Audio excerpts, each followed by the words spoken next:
Second. আরে ভাই Newton, কিরে ভাই নিউটন, এত গম্ভীর চিন্তা করছিস কি ব্যাপার রে? একটা গবেষণা করছি ভাই, বুঝতে পারলি মিস্টার এসএসকে? গবেষণা? কিসের গবেষণা করছিস রে ভাই নিউটন? গবেষণা এমন কিছু না, একটা আপেল গাছ নিয়ে গবেষণা। আপেল গাছ? আপেল গাছের গবেষণা আবার কি করছিস রে? আপেল গাছের নিচের দিকে ঝুলি, আপেল যখন পড়ে ওপর দিকে না পড়ে নিচের দিকে পড়ে কেন? ও सारुण के यहाँ कुछ तो गड़बड़ है।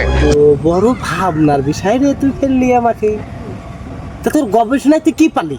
আমার গবেষণায় এই মাটি হচ্ছে চুম্বক। যেমন ধর এখানে একটা লোহা রাখলাম, একটা চুম্বক রাখলাম, এখানে লোহাটা এসে সাপ করে ফেলা যায় না? তেমন গাছ থেকে যখন আপেলটা পড়ে তখন মাটি একটা চুম্বক, মাটিতে আকর্ষণ টেনে মাটিতে টেনে নেয় চুম্বক। ও মাই গড, আপনার গবেষণা সত্যি আপনাকে একটা দাম দেওয়ার যোগ্য মানুষ আপনি।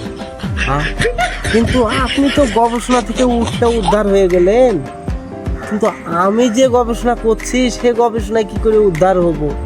কি? আপনি আবার গবেষণা, তা আবার লুঙ্গি পরে? কেন লুঙ্গি পরে থাকলে কি মানুষ গবেষণা করতে পারে না? হ্যাঁ? আপনার দেখে কি মনে হয় হালকা পাতলা ভাবছেন নাকি? তা যাই হোক, আমার গবেষণাটা দেখেন, একটা আমের গাছ, বুঝতে পেরেছেন তো? যখন লাগায় আম গাছটা বড় হয়, আম গাছে মোল আসে, তার থেকে গুটি গুটি ভাবে ছোট ছোট আম হয়, সেই আম আস্তে আস্তে আস্তে আস্তে মোটা হয়।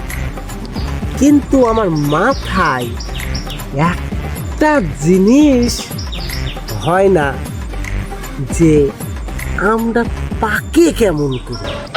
বিরাট ভাবনার চিন্তায় ফেলে দিলেন তো আমাকে আপনি।